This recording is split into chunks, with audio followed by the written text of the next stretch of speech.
आणि या व्हॅनच्या माध्यमातून घरोघरी हा दवाखाना जाईल, डॉक्टर्स राहतील।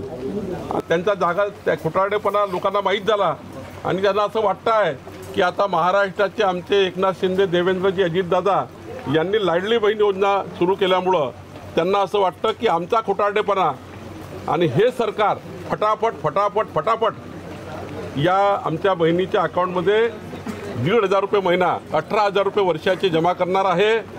आणि यातनं काय मोठा फायदा होईल, 10 रुपयाचं जरी इन्शुरन्स टाकलं रोजचं, 300 रुपये जर वर्षाचे इन्शुरन्स गेलं तर मी तुम्हाला दाव्याने सांगतो पूर्ण 10 लाख रुपयापर्यंत विमा या महिलांना भेटू शकतो।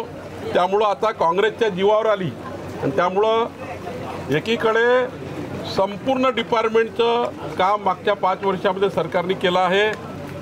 पुढच्या काळातही सरकार सर्व डिपार्टमेंट, सर्व कामाचं नियोजन करून त्या ठिकाणी या सर्व बहिणींना लाभ देणार आहे। आणि सामाजिक न्यायामधल्या आमच्या बहिणी सामाजिक न्यायामधला लाभ घेतील, आदिवासी समाजाच्या बहिणी आमच्या आदिवासी विभागाच्या पैशातनं लाभ घेतील। पैसा कधीच त्या ठिकाणी आम्ही कट करत नाही, या डिपार्टमेंटचा कमी करण्यात सामाजिक न्यायाचा पैसा सामाजिक न्यायाला मिळणार आहे, तेवढा वाटा द्यावाच लागतो। कुठलंही सरकार असेल, सामाजिक न्याय विभागाचा पैसा द्यावा लागतो, आदिवासी विभागाचा पैसा द्यावा लागतो।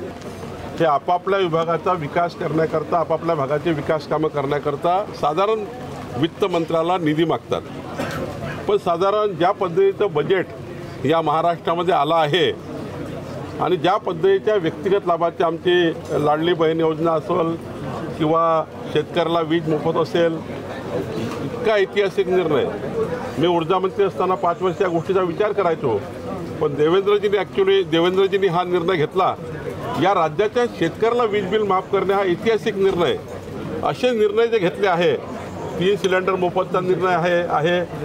मी आता एवढा निर्णय सांगणार नाही, पण हे जे निर्णय घेतले याला जो पैसा लागतो, यामुळं थोडे विकास कामं हे त्या ठिकाणी कमी पद्धतीने होत असतात। एखादा रस्ता कमी जास्त झाला चालतं, पण समाजाच्या शेवटच्या व्यक्तीला, मध्यमवर्गीय लोकांना न्याय मिळाला पाहिजे, म्हणून थोडा आता बजेटमध्ये निधी बाकी विभागाकरता कमी मिळणार आहे।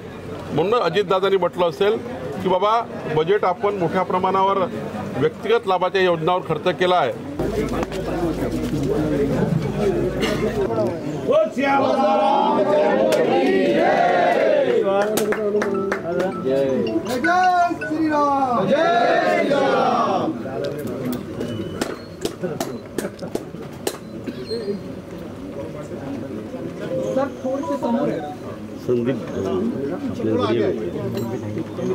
प्रेक्षकांना नमस्कार। यावेळेला देवगिरीमध्ये DHNFची न्यूज चॅनलची टीम या ठिकाणी आपण बघू शकता की या ठिकाणी Gangadharrao Fadnavis memorial diagnostic centre सदैव आपल्यासोबतच आपला देवेंद्र फडणवीस नावाचा एक असा या ठिकाणी मजकूर आहे आणि हा फिरता दवाखाना जो आहे हा संपूर्ण जिल्ह्यांमध्ये जाणार आहे आणि श्री सिद्धिविनायक सेवा फाउंडेशनद्वारा याची निर्मिती करण्यात आली आहे। हा जो डायग्नोस्टिक सेंटर जे राहणार आहे हे निश्चितपणानं जे गरजू लोक आहे, ज्यांना उपचार घेता येत नाही किंवा ते वेळेवर इस्पितळामध्ये पोहोचू शकत नाही, अशा लोकांकरता, विशेषतः ग्रामीण भागातल्या लोकांकरता अतिशय महत्त्वपूर्ण हा फिरता दवाखाना म्हणजेच ही व्हॅन राहणार आहे।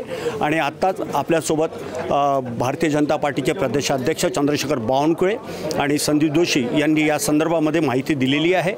तर प्रेक्षकांनो, आपण बघितलं की कशा प्रकारचा हा फिरता दवाखाना असणार आहे आणि यावेळेला दस्तूरखुद्द संदीप जोशी जे आपल्यासोबत आहे त्यांना आपण विचारूया, दादा ज्या पद्धतीनं आज हा जो फिरता दवाखाना आहे, हा जो दवाखाना हा कुठे कुठे राहणार आहे, म्हणजे अजून किती अशा व्हॅन्स आहेत? आम्ही सध्या हा पायलट प्रोजेक्ट म्हणून करतो आहे। 12 स्लम आयडेंटिफाय केलेले आहे आणि 12 स्लममध्ये हा फिरता दवाखाना राहणार आहे। स्लममधील व्यक्तीला अनेकदा हातावरचं पोट असतं, रोजचा रोजगार असतो आणि त्याच्यामुळे त्याला अडचण होते निर्माण की बुवा आपण दवाखान्यात जाऊ शकत नाही, तर त्याच्या दरवाजामध्ये हा दवाखाना राहील आणि त्या दरवाजामध्ये त्याच्या दवाखाना गेल्यानंतर त्याला निःशुल्क डॉक्टर, निःशुल्क संपूर्ण औषधी, त्याशिवाय कॅटरॅक्टपासून म्हणजे मोतीबिंदूपासून तर हार्टचे ऑपरेशन जरी असतील तर ते देखील निःशुल्क करण्याचा प्रयत्न आम्ही या दवाखान्याच्या माध्यमातून करणार आहोत. संदीपजी, याची वैशिष्ट्य काय या फिरत्या दवाखान्याचं, म्हणजे काय काय राहणार, कोणकोणते उपकरणं यामध्ये आहेत? नाही, याच्यामध्ये जे जे डायग्नोस्टिक सेंटरकरता आवश्यक राहतील ते सर्व प्रकारचे उपकरणं राहतील. जे जे आवश्यक आहे ते संपूर्ण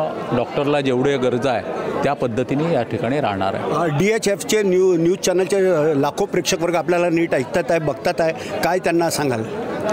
त्यांना केवळ एवढंच सांगेल की सन्माननीय देवेंद्र फडणवीस हे केवळ राजकारणी नाही तर एक उत्कृष्ट समाजकारणी आहे. समाजकारणाच्या माध्यमातून आरोग्यसेवा ही सर्वसामान्य व्यक्तीच्या शेवटल्या व्यक्तीपर्यंत ही पोचावी याकरता ते नेहमी प्रयत्न करत असतात. त्यांच्याच प्रेरणेतून श्री सिद्धिविनायक सेवा फाउंडेशनद्वारा हा उपक्रम चालवला जातो. तर आपण होता संदीप जोशी ज्यांनी असं सांगितलेलं की सामाजिक भावनेतून या फिरत्या दवाखान्याचं आयोजन करण्यात आलेलं आहे आणि निश्चितच याचा फायदा गरजू रुग्णांना होणार आहे, यात तीळ मात्र शंका नाही. देवगिरी परिसरातून कॅमेरा पर्सन दिनेशसह संजय मिरे, DH&F न्यूज, नागपूर. आणि हा फिरता दवाखाना सुरू झालेला आहे आणि गरजू लोकांकरता म्हणून आता ही व्हॅन त्यांच्यापर्यंत पोहोचते आहे.